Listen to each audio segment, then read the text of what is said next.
Welcome to Dove and Dragon Media, courtesy of WDRB Media. And our program today is brought to you by Treant Press and Treant Evolve. Is your business evolving? Welcome our special guest, Corey Poirier, and I probably butchered your last name. You did as good as I can do. Awesome. So where are you calling in from today? I'm in Prince Edward Island in Canada. So Awesome. the very far east coast in Canada, like 4 hours north of Maine. Okay. Awesome. I'm going to be in Ottawa just in a few days, April 27th for the Ottawa Book Festival. So I want to put a shout out to that going on. But you have a book coming out. What is it about? So the book itself is called The Enlightened Passenger. And it's a fictional parable book, which I think on its own makes it a little unique. I mean, I don't know the exact numbers or anything, but I know it would be a small percentage of the books that come out each year that will be a fictional parable.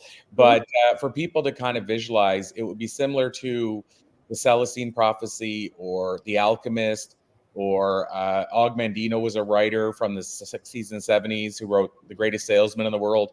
Another book is Richest Man in Babylon. So it would be similar to those type of books where it's built around a narrative and a story, fictional characters. But what makes it maybe different than a novel or a fictional book typically is that it's a self-help type book within the parable. To some degree, it's somewhat spiritual, but not like spiritual in the sense that if a person's not a spiritual person, they won't get enough from it. And then at the same time, it's loosely based on my life. So there's a old guy, young guy in the plane. Treb is the older guy. He's the wise passenger who's kind of described as like a Wayne Dyer-esque person. And essentially, he shares his life journey with the other passenger who's a reluctant listener. And basically, he shares these life lessons he's learned during the time he spent with all these thought leaders. So that's where it comes in that it's loosely based on my life, because some of the insights shared are what I learned during interviews with thousands of thought leaders, and in some cases, directly what I learned from that thought leader. So, for example, Treb might say he was backstage in the green room talking to the legendary Les Brown, and they talked about synchronicity, and here's what Les described synchronicity as. Well, that actual conversation was me asking Les Brown that in his living room. But I carried it over as if it was Treb learning it from Les. And so again, I guess probably both characters are a part of me. The younger character was the younger me, pre-learning all the stuff. And then the older character is the me who's like traveled a lot and had these interview experiences and learned from some of the greatest minds. And now, I haven't arrived yet, but I'm at least now trying to share some of that stuff and that insight. So that might give a little bit of the type of the book, and it all takes place on the plane. Well, okay, you've put a lot of information there in this book, a lot. So let's get started from where did you begin in order to get this book written? So for me, I write, I mean, there's different ways to write, and there's no wrong or right way to do it. But, some people write where they have a storyboard and they have index cards and they say like chapter 1, and this is what it's going to be about. Chapter 2. That's not me. In fact, when I wrote this book, there were no chapters. I just wrote. And so where it started for me, though, is it was built around an idea or a concept based on a question that I ask often. And it popped in my head and I'm like, ooh, that might be a cool concept for a book. And then I shared it with my wife at some point, and she says, you need to get that concept down on paper. But it was a year. It was in my head, floating around, and I didn't really think too much beyond the beginning, end, and maybe a little bit of the middle. I mean, I knew it was going to be on a plane. I knew I wanted to be passengers on a plane. I knew what I want the ending to be, which I won't spoil. And that really was what the concept was built around, was that thing I don't want to spoil. But having said that, I knew those things, but the writing of it hadn't happened. And then I started writing. What happens, we went to a staycation, I'll call it, a cottage that's like a half-hour away, but on the water with the family. And when I do something like that, a lot of times I make it like I don't work in the traditional sense. Like I don't sit there and go through emails and stuff, but it's a time where I get to some artistic time. So if I went to the beach with them 5 times, they went 10. And the 5 times I didn't go, I worked on this book. Or when they went into town together, I worked on this book. And I wrote about half the book during those 2 weeks. And then it sat for almost a year before I could get time again. Then I jumped into it again. And over maybe 3 or 4 sittings, I think it was, I finished the book. So it was written over 2 years. But as far as real time, if I would have just taken 2 weeks at our cottage, and from the minute I came up with the idea, it would have been done in 2 weeks. So it didn't have to be 2 years. It's just that's the way it flowed. But when I say I write differently and don't have the storyboard and what have you, the one difference I think for me, and I don't ever want to lose this, so I'm going to keep knocking on wood, is whenever I start, it just flows. Like I never sit there and say what rhymes with orange. You know, Mhm. say as a songwriter, like nothing rhymes with orange, by the way. But songwriters, you know, that's the thing. Like working songwriters in Nashville will sit there with a pen and a paper and say, "Oh, what does this sound like? Oh, what do you think of this? Oh, I wonder what would work here. What it rhymes with this." And so they do it in that way. Like it's like, let's bring it together in a format and strategy. Whereas me, I just go, I get these 2 characters. Let's see where they go in life. And then I just go. For years, I wrote music and I did the same thing. Like I would sit down and the song came to me start to finish. It almost feels like I feel guilty almost because it feels like it's being channeled through me. Mhm. Mhm. But I sit down and write a song. Well, what I found is for me, if I had to sit and labor with the song, if I had to start saying what rhymes with, then I walked away. But for interestingly enough, and I don't understand yet how this works, and I don't really care as long as it works. But when I sit down, I can go, here's my story I have for a song, and go from start to finish and never even say what makes sense. Like I don't even actually say what would make sense in this story. I just start writing and it just comes out full song by the time it's done without me having to think through, will this story make sense? And then after I'm like, how did that story come to life without me actually sitting and thinking about it? Now with the book writing, there's a little more thinking. Like when I'm typing, I'm thinking about, oh, that'd be cool. This would be cool. But it's still very organic. And for me, that's probably why you'll never see me write a book using AI.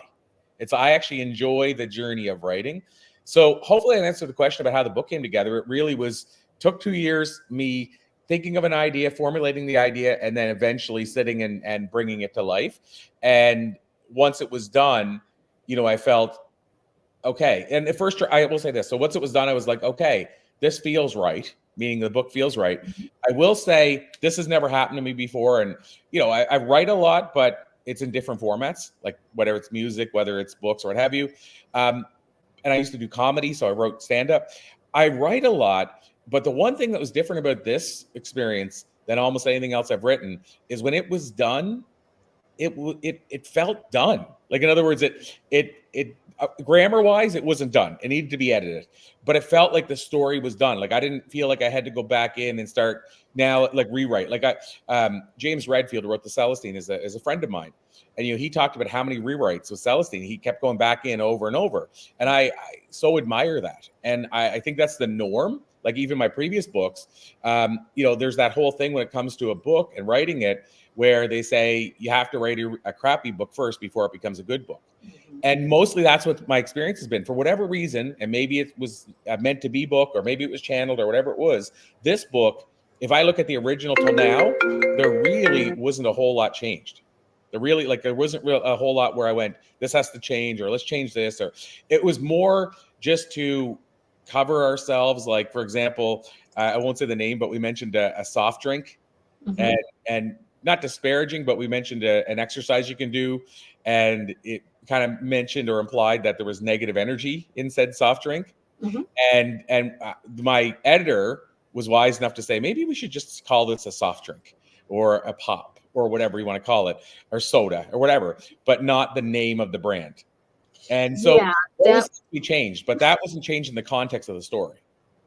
right. There's some certain things you do with books that sometimes it's very wise to put a name brand in your book because it makes it relatable, and sometimes it's no, we don't want to do that because we don't want to have any negativity in the book toward a brand, because then it comes back to bite us in one way or another. Yeah, you're absolutely right. And that was, I mean, it's funny how I didn't, honestly, I didn't actually think through, because when you're writing, you don't want to edit yourself that much, but I didn't think through, oh, they probably won't like that. Like, and the truth is, you could look at it 2 ways, right? You could look at it, well, maybe I'll get sued, and Mhm. hey, that'll tell a lot of people about the book. even if I lose a lot of money. But the other side is, do you want that negative energy around your book for when you know better? Like when you know this is probably not that it will happen, but it could happen.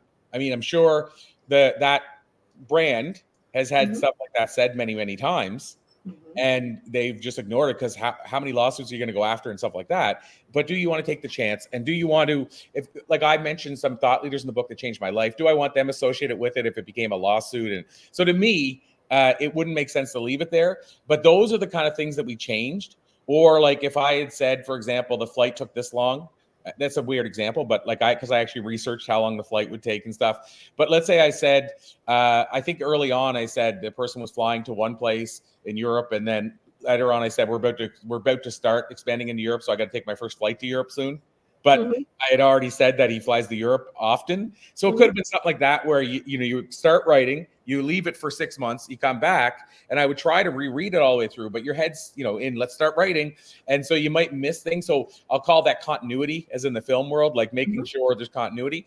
Those things were the things we changed, but in the past it would be like people saying, I don't even get this. You need to change this whole section or whatever. Like I've had to rewrite things, really rewrite it. This one here, it just felt like when I was done, it was like, okay, it's done. Now we got to pretty it up. And I will say, we one of the things that was important to me is we did beta readers. So we sent out to like 30 people, got their feedback. It was basically 28 out of 30 said to some effect, this book is ready now.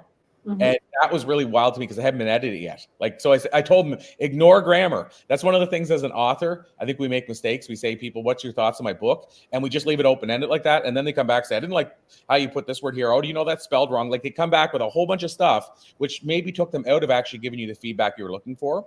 And so I went to a writer's retreat last year, and they said, and I'll see if I can remember it, if you're asking people for feedback, whether it's a book or probably something else, what you want to ask them is, all I want to know is what made you laugh, what made you cry, where you learned, and what confused you. That's it. And I thought that was brilliant because it just focuses on, this is what I need to know. I don't need to know origami spelled wrong. Like, hopefully we'll catch that. But so 28 came back and said it's ready if I ignore the grammar issues. And then the 29th said, I'm way further advanced than this knowledge, meaning I already know all this stuff. And then the 30th, because we don't, the book, like I said, isn't heavily spiritual, but we talk about meditation and yoga and stuff like that. And this person felt and said, I think that's pseudoscience. And I was like, that's fascinating.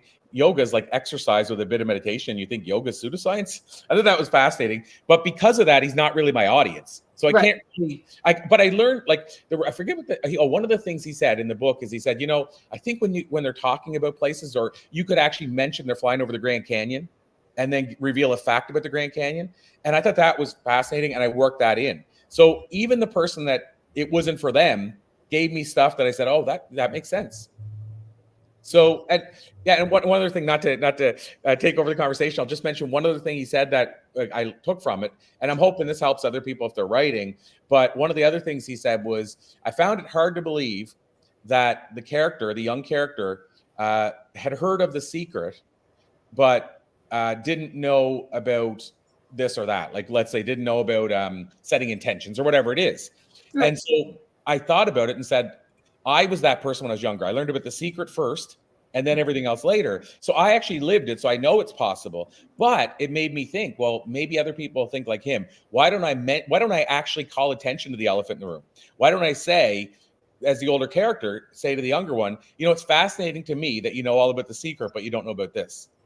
So I'll actually call attention to it versus ignore it. So even the people that didn't necessarily, and was only 1.5, but even the people that didn't necessarily say I'm all in, because they really were saying I'm not your audience, still gave me stuff I could use. So I believe it's also important to not be so attached that you get offended and then can't learn from it. Exactly. No matter what you're writing in any genre, you're going to have the ones that just don't pick up your book and just don't like it. It doesn't resonate with them. It doesn't matter if it's fictional, non-fictional, education. It just doesn't resonate.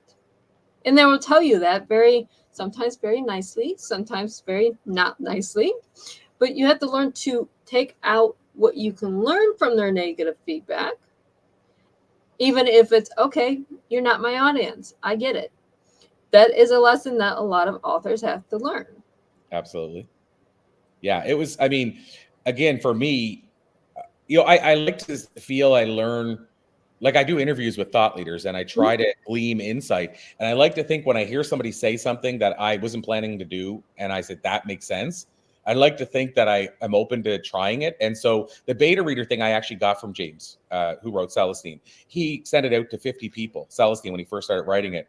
Took him 4 years, I think, from start to finish. But he went out to 50 people and he said, whenever you stop and put the book down, I want to know where and why. And he said, even if you stop for supper, because that's a good reason to stop reading. I'm going to get back to it later. But he said, I want this to be the book you can't even put down for supper. So I need to know when you stopped and why. I thought that was a great approach. But he basically, anytime they gave feedback that he felt made sense, he would change the book. He would rewrite it over and over again. And now, so he went way further than I did. But I at least thought, so many people put a book out and they're just like, this sounds good to me, and put it out.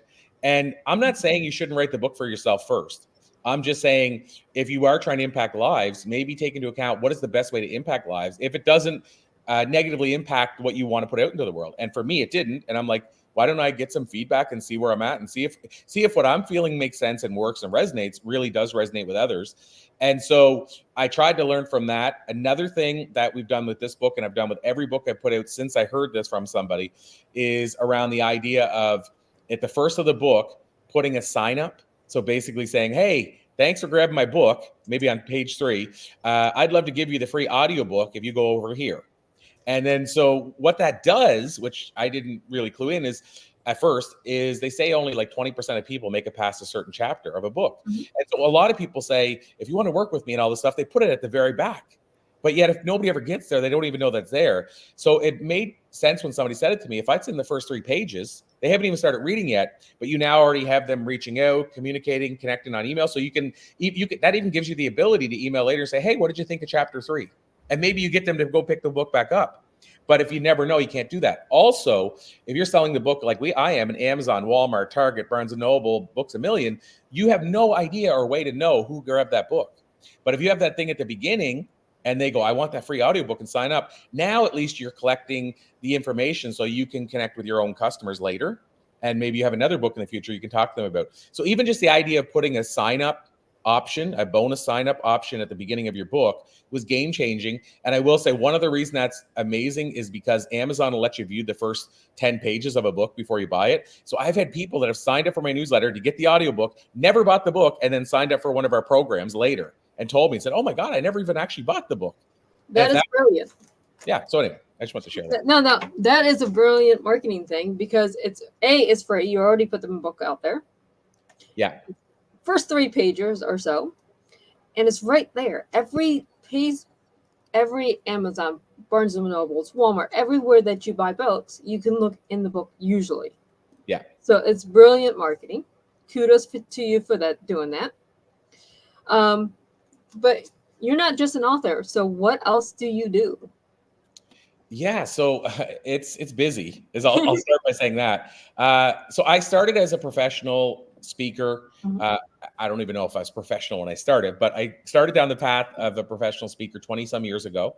Uh, most of I had a 10-year corporate career before I went into my own business and my own speaking. But when I got into speaking, I spent maybe 2.5, 3 years doing it as, I'll call it, a side hustle. I still had a corporate job, and then eventually I was on a 1-year contract and they wanted me to move to another country, and my speaking was just starting to take off, not big, but starting to. And I made the decision that was the time I was going to not renew the contract. I didn't have a lot of cash flow, which, by the way, is something I recommend now, is have more cash flow than I did, but I at least had enough to buy me I'm not joking, a couple of months. They say you should always have a year put away. I had like a couple of months to go to zero income and start from scratch. And but it happened. I made it happen. There were some little snags along the way. Like, I took a consulting gig that kept me going while I was picking up speaking engagements, a consulting gig I wouldn't have probably taken otherwise, just to have a steady inflow of revenue.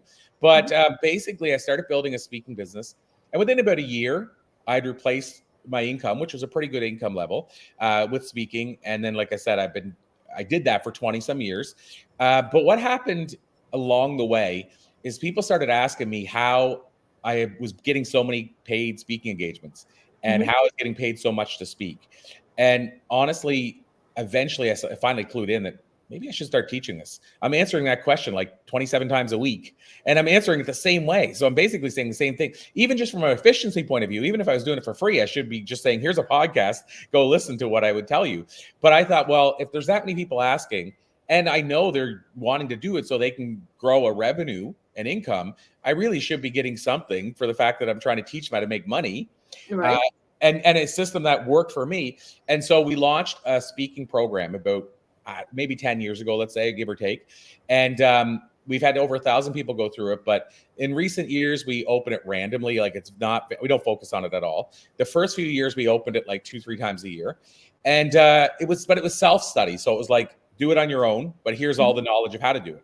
What I found is as each year passes, less people want to do it on their own. Like they don't want to, it's a lot of sleeves rolled up hard work. Building a paid speaking business is not easy and not for the faint of heart. And I think a lot of people that maybe are decent on a stage think it's going to be easy because they're good at speaking.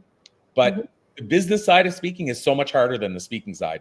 And so I gave people the insight how to do it. But again, there's work involved. And, some people I think didn't want to do that much work to build it.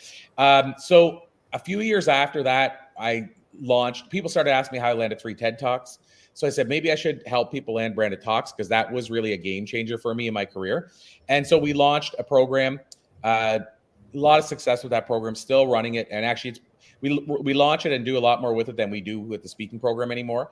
But that was the second one. And it started out as self-study, but now we added a second component where people can get a little bit of one-on-time, have us pitching them for events, that type of thing, like for, let's say Mind Valley or TEDx or what have you.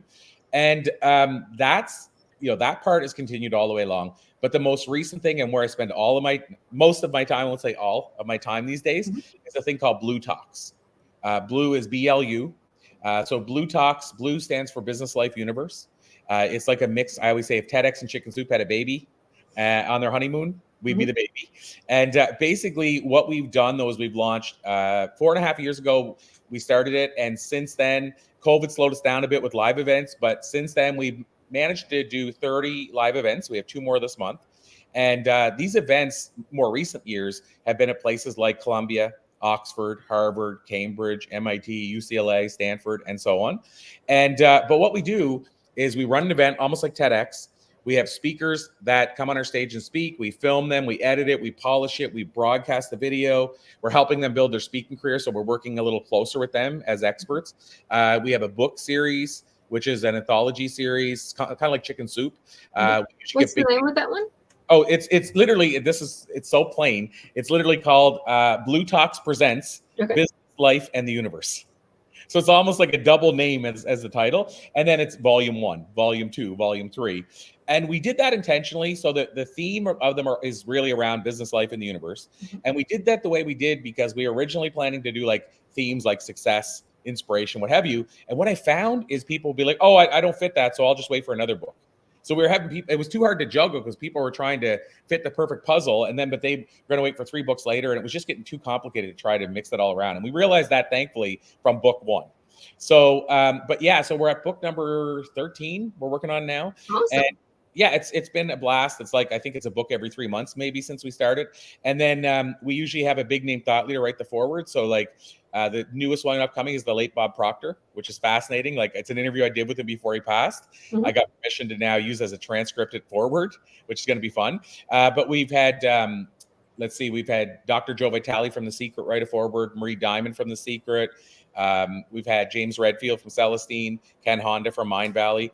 And so the cool part about that is the experts get to then be involved in a book with a really big name thought leader. Also, the books usually go Amazon and Barnes & Noble bestseller. So then they become a best-selling author on both those platforms. And then we have a podcast and a virtual event. So in a nutshell, we have these 4 platforms, and basically we broadcast videos, we release books, and we broadcast on our podcast and virtual stage.